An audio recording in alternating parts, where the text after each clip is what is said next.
most people know I am an Ohio State fan. I am a Buckeye grad. I am loyal to Ohio State, thick and thin, like good and bad, no matter what. But Ohio State lost an absolute heartbreaker at Oregon, 32-31. Ohio State had the ball on Oregon's 28-yard line as the clock ran out with one timeout, and they just weren't able to get it off. And there was a few things in that game that I do want to mention, and these are from my perspective, just like little bullet points I want to go over. So Ohio State went up, took a 7-0 lead, stopped Oregon, forced them to punt. Quinshon Judkins, Ohio State's one of the best running backs in the entire country, fumbles, gets the ball basically ripped out of him. Oregon goes down and scores. Maybe the biggest loss out of this game, more so than the actual loss itself, is Josh Simmons. Ohio State's left tackle, probably lost for the season. That is a huge loss for the Buckeyes. He was playing amazing football. I think he went down in the second quarter of this game, non-contact injury, so that does not look good for him. Ryan Day in big games, and I have plenty to say about that because a lot of people are on the fire Ryan Day or they hate Ryan Day bandwagon. I am not one of those people. I want to give you some points to back that up here in a minute. The clock management at the end of the game, Ohio State got the ball back with, I believe, 1:47 left and ended up running out of time. And there were several reasons for that, but we will get to that. The defense just was not good enough in this game. Now, PFF, however you like PFF or don't like PFF said their pressure rate was good, but they did not sack the quarterback. I don't even know if they hit Dillon Gabriel in this game. But the national media at least recognized that these were two of the best 3 or 4 teams in the country. They basically flip-flopped Oregon and Ohio State. Oregon goes to 2, Ohio State goes to 3, because I think either one of these teams could have walked away with a win and no one would have batted an eye on it. Ohio State's margin of error is slim the rest of the season, but every single goal is still in place for this team. You can win the Big Ten, you can beat Michigan, you can get to the playoff, and you can still win a national championship. That is the beauty of this 12-team playoff. However, even if it was still a 4-team playoff, I think all those schools are still alive. Oregon outgained Ohio State, but again, I see a commenter said we had 0 takeaways in that game, and that is very true. We should have forced at least one. Dillon Gabriel is prone to make mistakes, but I can guarantee you if Ohio State plays this team again, either on a neutral field or somehow in a bowl game in the playoffs, Ohio State will beat this team. Ohio State is better than this team, and they will beat them.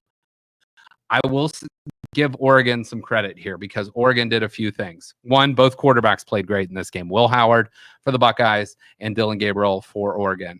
Oregon gave up fewer explosive plays than the Buckeyes, which was huge. You limit Ohio State's big-time playmaking. Ohio State had a penalty on an Oregon touchdown. Oregon decides to still go for 2, not get it, but they took the 15-yard penalty on the kickoff. They kicked the ball right off an Ohio State player, line drive. I believe it was Caleb Downs, who's one of their best players. And they stole a possession because Ohio State was expecting something, but I don't think they were expecting a kick right at the gut of a player that was not expecting to catch the ball. Oregon also, Joe, you talk about skirting the lines on like going at the gray areas of rules. Now, we all know how many players are allowed on the field at a time. 11, right? Oregon called a timeout, or CJ Hicks, Ed Rogers says. It was CJ Hicks, not Caleb Downs, my mistake. Because I believe CJ Hicks wears 11 and Brandon Innes also wears 11, so you can't wear the same number. But anyway, Joe always talks about skirting the rules. We talked about this with Michigan. We talked about this with like other teams that like trying to get advantages however they can get them. Oregon knew a rule. And now we all know the rule. You're only allowed to have 11 players on the field at once, offense, defense. However, Ohio State got called for an offensive pass interference They would have had the ball in Oregon's 18-yard line. It was a brutal call, in my opinion. It was a killer call because it takes Ohio State from the 18-yard line all the way back to, I believe it was the 43-yard line of Oregon. So that was basically, all intents and purposes, like a 20-plus yard penalty, 15 and then minus the 9. So 24-yard penalty. Ohio State runs another play. And then the clock starts running. So you're down to like 10 seconds left on the clock. Oregon calls a timeout and they set up this defensive play. And I will give them credit. I also think this was a really, really, really smart move by Oregon, but it's a bad rule in college football because now that teams know it, and they probably should know this, they can attack the role. So here's what there's a difference between 12 men on the field and illegal participation. So if you are knowingly putting 12 players out on there, that's illegal participation. Whereas if you don't get a guy subbed out or whatever, that's 12 men on the field. It's a 5-yard penalty. Now, what Oregon did was extremely smart because they had 11 guys on the field. Right before Ohio State snaps it, they send a corner or a defensive back on the field to take away a deep possibility for Ohio State. So they're saying, we're going to let you dink and dunk or have a 10-yard gain or a 5-yard gain, but you're going to lose time and we'll get called for the penalty, but we're not giving up a touchdown or we're not giving up a big play. So it also took time off the clock. So it went from 10 seconds to 6 seconds. I think Ohio State had, it was an incomplete pass, so they gained 5 yards on that. So it goes from like the 42 to like the 38. They're still out of field goal range. So Ohio State, in my opinion, should have had that time should not come off the clock. They should get that 4 seconds back. But the way the rule is written, Oregon attacked it, and it's just a smart move because brilliant move. Because even if it's not the right thing to do, I mean, you are taking advantage of the rules. So yeah, like Ed says, why not put 15 guys out there? I mean, why not? There's no extra penalty for putting 12, 13, 14. It's like they knew they weren't going to give up a touchdown on that play because you have help over Jeremiah Smith, your best player. You have help over Emeka Egbuka, your best player. They know they're going to try to pass the ball there in that situation. So give up 5 yards, give up the time on the clock. So Ohio State now has time to run one play, has to keep the timeout in their back pocket. And it sucks because literally Will Howard, and I think I have this graphic somewhere, was sliding. You can't see it time on the bottom of the screen, but you see Brandon Inniss, number 11, on top of the screen, calling a timeout as Will Howard's knee is already down with 1 second on the clock. They do not grant the timeout. From there, they probably would have put it back at the 29 where he started the slide. That would have been, you had 17 yards. So a 46-yard field goal, not a gimme, but certainly not unmakeable by that means. But Oregon, give them credit. They did what it took to win the game, whether it was skirting the rules or not, but they outsmarted Ohio State in this game. And I get that's where people are like, well, why didn't Ryan Day do that kind of stuff? And I get it. But Ohio State has the better team. Oregon should not be undersold. They are a great team, but their home field, they're, playing at night. Ohio State travels 2,500 miles across the country. So again, it sounds like I'm making excuses, but Ohio State was in position to win that game. And a BS pass interference call backs him up from the 18-yard line to the 43-yard line. And that was an absolute killer. So it is what it is. I did feel that I was watching January football, though, in college. It had that championship feel to it. That was a playoff game. That really felt like a playoff game. And we watched Alabama and Georgia a couple weeks ago. Alabama dominated the first half. Georgia dominated the second half. But it didn't feel like a great game. It was sort of like one team was great and then the other team sucked. And then one team sucked and then the other team was really good. So that didn't feel like maybe on the scoreboard it was a great game, but Oregon, Ohio State felt like two really good teams going head to head, and the team that either had the ball last, I hate to say that, if Ohio State had one more second, they probably win that game. Or if Ohio State, calls a timeout and maybe doesn't waste 5 or 6 seconds, they win the game. And again, that can go to coaching, that can go to Will Howard, but I came away more impressed with Will Howard than anything in that game. I know some people weren't, but here's one more image that I hate to show it, but the Georgia game from 2022, Ohio State had the ball on Georgia's 31-yard line with 24 seconds and 2 timeouts. They end up settling for a 50-yard field goal and missing it. And then in this game, they had the ball at Oregon's 28-yard line with 34 seconds and 1 timeout and end up not getting another playoff, which really, that will haunt me. And that's another thing where it's like Ryan Day is putting these guys in position to succeed. And I get it. I'm going to get some pushback for this because I know people are like on anti Ryan Day, but Ryan Day is a great head football coach. He's got a lot to learn and he's making plenty of mistakes as he's learning them. But I think Ryan Day is the right coach for Ohio State. I know his record against Michigan is 1-3.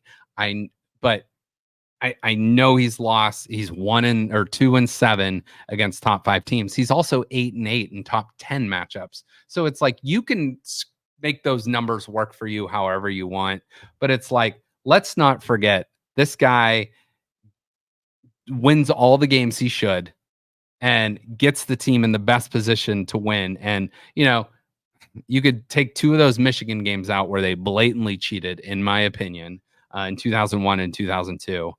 They won fair and square last year, but he's going to beat Michigan this year, knock on wood.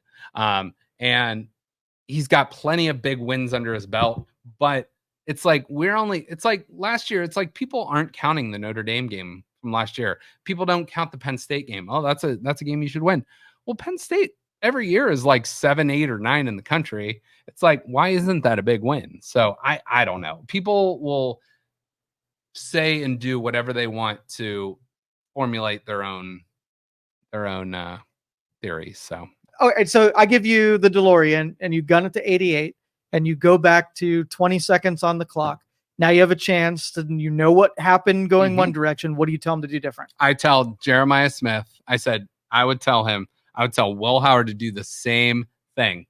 Throw the ball to Jeremiah Smith, but tell Jeremiah Smith, just don't even make contact with the defender. By the way, if you notice, the defender comes up and makes contacts with Jeremiah Smith first. And it kind of reminded me of like Shaquille O'Neal or LeBron James when they were young in their career. They're just bigger and stronger. So they got pushed off, or like they got called sometimes for offensive penalties because the officials don't know like how just freaking strong these guys are. So basically you're punishing him for just being stronger than that defensive back. And because the defensive back engages him, Jeremiah Smith, if you notice, does not fully extend. That's where the penalty comes in. He basically has his arms like this, turned around, makes the catch, 18-yard line. Then you probably run the ball one time, or take a knee. Then you call your timeout and you kick the field goal and you win. And it's probably like a 35-yard field goal. All right. So you get in your DeLorean again and you go back right after the pass interference call. Now, what do you have? Okay. So now there's there's coach to player communication throughout the helmet. So Will Howard, I think if you go back and watch the tape, Will Howard's going like this. So I think he knows they got to get the snap off. The clock's going to start at the ready for play on the official. So I think what I would do is if I was Ryan Day there, you hate to burn that timeout, but you probably burn it, save your 7 seconds or whatever it saves. So you have 17 seconds and you can still run 2 or 3 plays. So that's, looking back, if I have the DeLorean after that, go back and say, all right. Do you have them try to kick a 60-yard field goal? No. No, Not a chance. No, not a 60-yarder. It's too far. I think this kid, he made one earlier in the game from 40, and it looked good from probably at least 50. So I would have been fine anywhere up to 50 yards, so the 33-yard line, or maybe tell if Will Howard starts to slide like literally a half a second earlier, They get the and they get the timeout. 1 second, kick the field goal. And that's so frustrating because like people that are like crapping on Ryan Day's legacy and stuff right now, if that game goes any different, it's a whole different conversation. And I get it. You are determined by your record. And instead of being 62-8, he's 61-9. He's 41-4 against the Big Ten. Now, 3 of those losses are against Michigan, this most recent one against Oregon.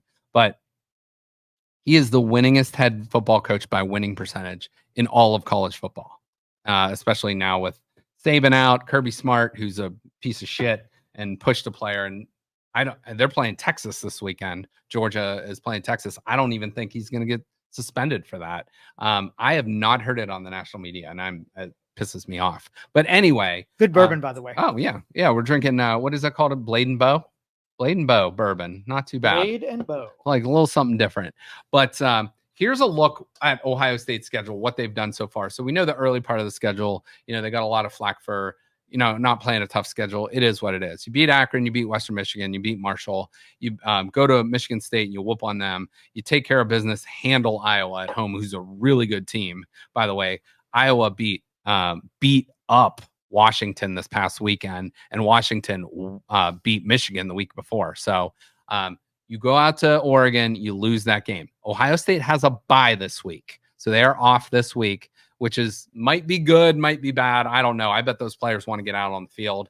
But either way, you get some time off. The coaches can probably go out and recruit a little bit. You got Nebraska, who is probably going to be, if they win this week, they're probably going to be ranked 23 or 24 because they are playing Indiana this week, who's number 16 in the country. So you got Nebraska at home. Then you go to Penn State, who is now the number 3 team in the country. I think Ohio State is better than Penn State, but that, again, is a tough road environment, so we will see. Then you got Purdue, Northwestern, Indiana, doesn't look like a cakewalk, and then you got Michigan, who it's funny to say I am not worried about Michigan this season. It's a rivalry game, so you never take those for granted. And Ryan Day needs that win more than anybody. And these seniors that came back need that win more than anybody. But you still have 3 ranked, possibly 4 ranked teams left on your schedule, with Penn State, Indiana, Michigan, and possibly Nebraska. So you got to just take care of business there, go get it done, and see what happens.